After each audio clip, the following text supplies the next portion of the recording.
فقلت استغفروا ربكم إنه كان غفارا يرسل السماء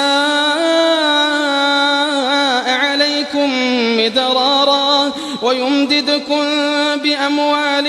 وبنين ويجعل لكم جنات ويجعل لكم أنهارا ما لكم لا ترجون لله وقارا وقد خلقكم أطوارا ألم تروا كيف خلق الله 7 سماوات طباقا وجعل القمر فيهن نورا وجعل الشمس سراجا والله أنبتكم من الأرض نباتا ثم يعيدكم فيها ويخرجكم إخراجا والله جعل لكم الأرض بساطا لتسلكوا منها سبلا فجاجا